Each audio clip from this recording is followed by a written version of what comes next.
When blood glucose stays elevated, even modestly, for extended periods, it begins a process called glycation. Glycation is where sugar molecules attach to proteins throughout your body, including the proteins that make up your blood vessel walls, your nerve fibers, and the delicate tissues of your kidneys and eyes. Over time, this glycation process stiffens and damages those tissues in ways that contribute directly to the most serious health complications associated with diabetes, including heart disease, nerve pain in the hands and feet, kidney disease, and vision problems. And the truly alarming part is that this process can be happening for years before a person receives a diabetes diagnosis or even sees a concerning number on their blood work. What this means practically is that every time you cause a significant blood sugar spike, even if your fasting glucose looks normal, you are contributing a small amount to that long-term damage. And after 60, when your body's repair mechanisms are naturally slower, that damage accumulates more quickly than it did when you were younger. There is also the hunger connection that almost nobody talks about when discussing blood sugar in beverages. When you drink something high in sugar, your blood glucose rises sharply, which triggers a large insulin response. That insulin efficiently clears the glucose from your blood, often more aggressively than needed, which can cause your blood sugar to then drop below where it started. This is called a reactive hypoglycemia effect, and it leaves you feeling hungry again, often within an hour or two of drinking the original beverage. This is one of the major reasons why liquid calories from juice and sweetened drinks are so connected to weight gain. Your body is not just processing the sugar poorly, it is being set up to want more food shortly afterward. And in older adults who may already be dealing with appetite changes, digestive changes, or weight management challenges, this cycle can be genuinely disruptive to both their health goals and their daily quality of life. So what should you actually be drinking instead? Let us get practical, because I want you to leave this video with real, actionable alternatives that are genuinely enjoyable and genuinely better for your blood sugar. Plain water is obviously the gold standard, but I understand that many people find it boring, especially if they have been drinking flavorful beverages their whole lives. A really effective strategy is to infuse your water with actual whole fruit. Drop a few slices of lemon, lime, orange, or cucumber into a pitcher of water and let it sit overnight in the refrigerator. You get a refreshing, lightly flavored drink that delivers trace amounts of natural compounds from the fruit without delivering a blood sugar spike. Unsweetened herbal teas are another excellent option. Hibiscus tea has actually been studied for its effects on blood pressure and blood sugar regulation in older adults, with some research suggesting modest but meaningful benefits.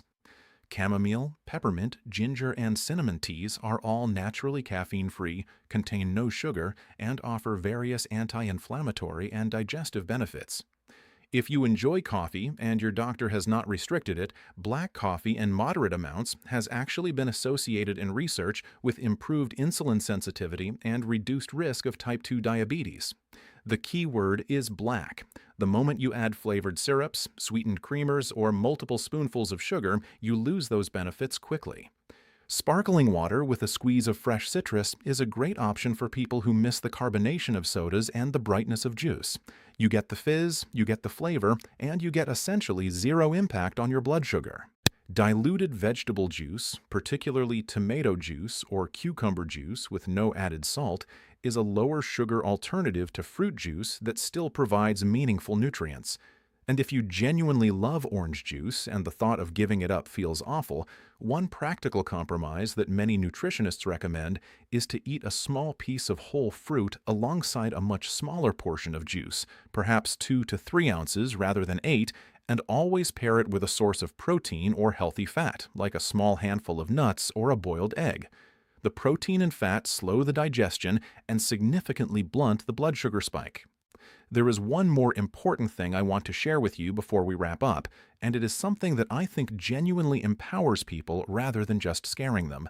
The science on blood sugar management after 60 has become remarkably clear about one thing. Lifestyle changes, even modest ones, can have a profound impact on how your body handles glucose. We are not talking about dramatic overhauls or extreme diets. Research consistently shows that something as simple as a 10 to 15-minute walk after meals can meaningfully reduce post-meal blood sugar spikes. Your muscles act as glucose sponges, and even light activity activates their ability to absorb blood sugar without insulin. Combining that with the beverage swaps we discussed and making sure you are getting adequate sleep, since poor sleep directly worsens insulin resistance, creates a powerful set of habits that work together to protect your health in ways that medications alone often cannot fully replicate. Prioritizing whole foods over processed ones, building even a small amount of resistance activity into your week, staying consistently hydrated with low-sugar fluids, these are the kinds of changes that compound over months and years into dramatically different health outcomes. Now, before I close out today's video, I genuinely want to hear from you. Are you someone who has been drinking fruit juice regularly thinking it was a healthy choice? Have you already made some of these swaps and noticed a difference in how you feel? Or maybe you have a family member who you think needs to hear this information. Drop your thoughts in the comments below because I read every single one of them, and your experience might actually help someone else who is watching this right now and trying to figure out what changes to make. If this video gave you something valuable, share it with someone you care about who is over 60 and trying to take better care of their health. It takes 30 seconds to share, and it might genuinely make a difference in someone's life. And if you want to keep learning about how to protect your health and vitality as you age, make sure you are subscribed to this channel because we go deep on these topics every single week with information that is practical, research-backed, and actually relevant to where you are in life right now. Your health at 60, 70, and beyond is not just about avoiding disease. It is about having the energy, the clarity, and the physical freedom to live fully. And small informed choices, made consistently, are what make that possible. If you have been drinking what you think is a healthy drink every morning, and you are over 60, what you are about to hear might completely change your routine. There is a particular beverage that millions of Americans consume daily, often first thing in the morning, that has been quietly raising blood sugar levels in older adults, and most people have absolutely no idea it is happening. Not because it is a soda, not because it contains candy or dessert ingredients. In fact, most people who drink it believe they are doing something good for their body. Their doctor may have even suggested it at some point. But here is the thing that most people over 60 are never told. The way your body processes sugar changes significantly as you age, and certain drinks that were completely fine for you at 40 can become genuinely problematic after 60. And when blood sugar stays elevated over time, even slightly, the risks to your heart, your kidneys, your eyes, and your brain begin to quietly compound. So stay with me through this entire video because I am going to walk you through exactly what is happening inside your body, which drink we are talking about, why it affects older adults so differently, and what simple swaps you can make starting today that can actually make a real difference. And I promise, by the end of this, you will understand your body better than most people half your age. Let us start with some important context that will help everything else make sense. After the age of 60, several things begin to shift inside your body that directly affect how you handle sugar. First, your pancreas, which is the organ responsible for producing insulin, starts to become slightly less efficient. It still works, but it does not respond as quickly or as powerfully as it once did. Second, your muscle mass naturally declines with age. This matters more than most people realize because muscle tissue is actually one of the primary places where your body stores and burns excess blood sugar. Less muscle means less capacity to absorb glucose from the bloodstream. Third, and this is particularly important, your liver becomes more resistant to insulin signals over time. The liver plays a massive role in regulating blood sugar levels, and when it starts ignoring insulin, your glucose levels can stay elevated for longer after every single meal or drink. Now put all three of these changes together, and you begin to understand why something that seemed perfectly harmless in your 40s can become genuinely risky in your 60s and beyond. And the drink at the center of this conversation takes full advantage of every single one of those vulnerabilities. So what is this drink? It is fruit juice. Specifically, 100% fruit juice, including varieties like orange juice, apple juice, grape juice, and yes, even that trendy green juice you might think is healthy because it has kale or spinach in it. Now, before you close this video thinking that you already knew juice has sugar in it, I need you to understand something important. This is not about juice being obvious junk food. The reason fruit juice is so much more problematic than most people realize, especially after 60, is about the form the sugar takes and how fast it enters your bloodstream. When you eat a whole orange, the fiber in that orange physically slows down how fast the sugar reaches your blood. Your digestive system has to break down that fiber matrix first, which acts like a natural speed bump. But when you drink orange juice, all of that fiber is gone. What you are left with is essentially a concentrated liquid delivery system for fructose and glucose that rushes directly into your bloodstream with almost nothing to slow it down. A single 8-ounce glass of orange juice contains roughly 26 grams of sugar. That is more sugar than a glazed donut from a popular donut chain. And unlike that donut, which at least comes with a little bit of fat and protein that slow the absorption slightly, orange juice hits your system fast and hard. Now here is where the research gets really eye-opening.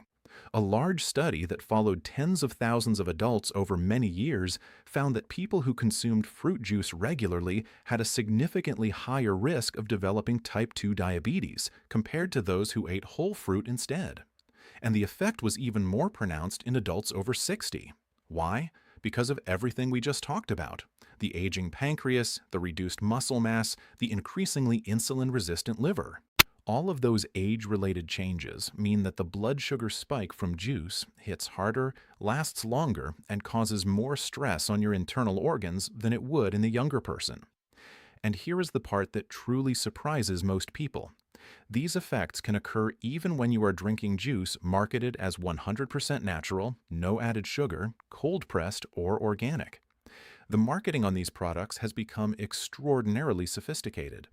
Companies know that health-conscious consumers, especially older adults, are looking for natural options. So they highlight the vitamins, they mention the potassium, they put images of fresh fruit on the label. But none of that changes the fundamental biochemistry of what happens when that concentrated sugar water enters your body.